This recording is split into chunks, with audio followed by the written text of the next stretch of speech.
You're on the phone with a potential client wanting to book you for February 30th, and you tell that potential client $1,000 to do the job. Meanwhile, call waiting comes on. You have another potential client also for February 30th, and they want to book you. And you tell that potential client $2,000. Is that legal? All things being equal, can we charge arbitrarily one client more for a potential date versus another? Find out in this video.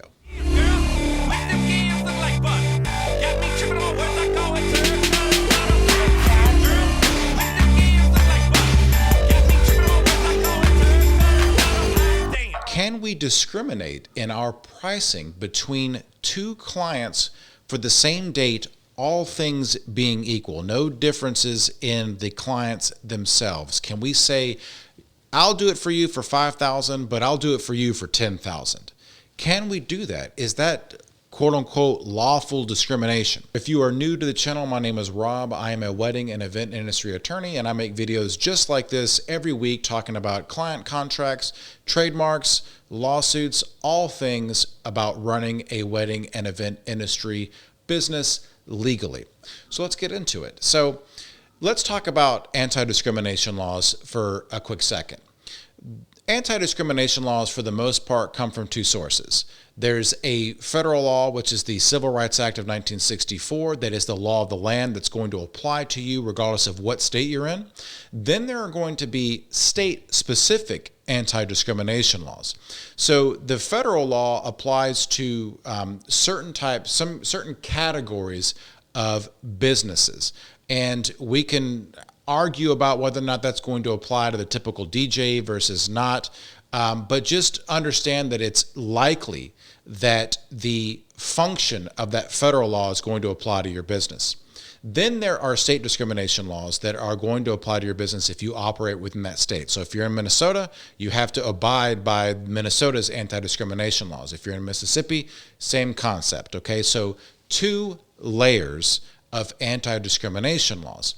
Now, the federal anti-discrimination law, which is no discrimination on the basis of sex, of ethnicity, national origin, these protected classes, is kind of the minimum standard.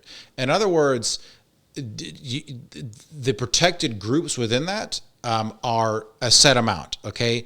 But depending on what state you're in, that group of protected classes could be expanded. So in other words, in some states, discrimination against persons based on sexual identity or gender or things of that nature, that is illegal in a state, but could not be illegal in another state.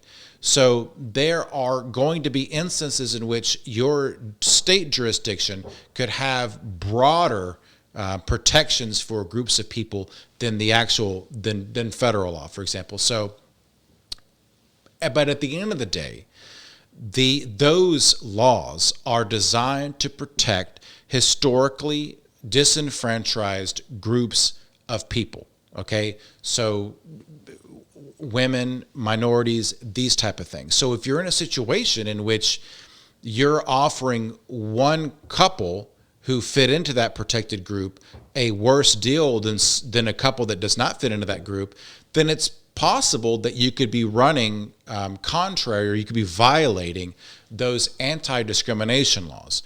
So I want to make sure that you understand that we're not talking about you offering different prices based on someone's ethnicity, their race, their gender, because that will likely get you in trouble with federal and state anti-discrimination laws. So let's set that discussion aside.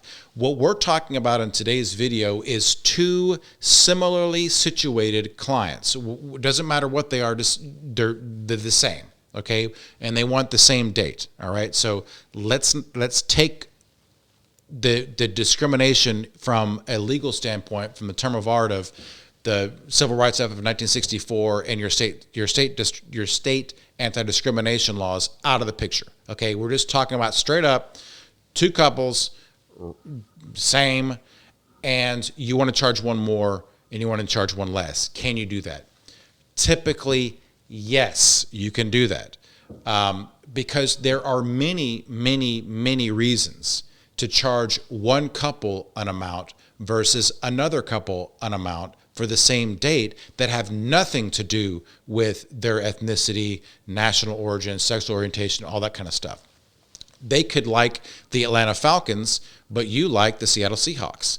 They could, but setting aside these kind of arbitrary reasons, there were reasons that probably wouldn't affect you in real life. Like, I don't know if you could really love the Atlanta Falcons or the Seahawks or whatever, but there are reasons that you would want to charge one client more than another. It could be you don't like the cut of their jib. Like, your inner monologue can go off and go, well, this couple is going to drive me crazy with phone calls all the time.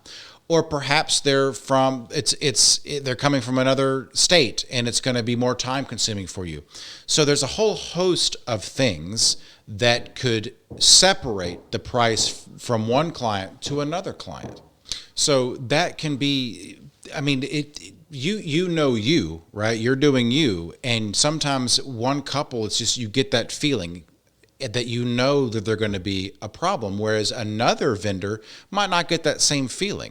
So when a couple that you like is put up against the couple that you not necessarily don't like, but you're not feeling them, it's okay to charge them more or less. Like, that's typically not going to be a problem. Again, setting aside the anti-discrimination laws that we talked about, like if that's out of the equation, then absolutely you can charge whatever you want. There could be a venue that, for example, that you just don't like working with. Like it's just a hassle. Maybe they rub you the wrong way, and that could be the reason why you charge one couple that wants that venue versus a couple that wants another venue. That are everything else being the same. It's just you don't want the hassle, and you can charge people a premium for not wanting a hassle.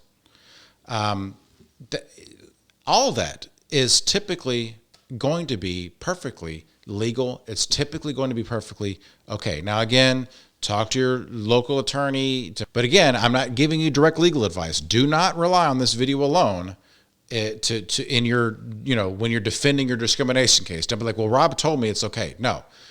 I'm just saying that in general, if everything is equal, then you can charge whatever you want based on whatever you want, as long as you're not running afoul of those laws. I hope that all makes sense, and it wasn't confusing, and you're better off than you were before you started watching. New videos just like this every week. If you do like the video, be sure to give it a thumbs up. Like and subscribe wherever you get your podcasts from. If you have any suggestions for content, let me know. And with that, folks, we'll see you next week.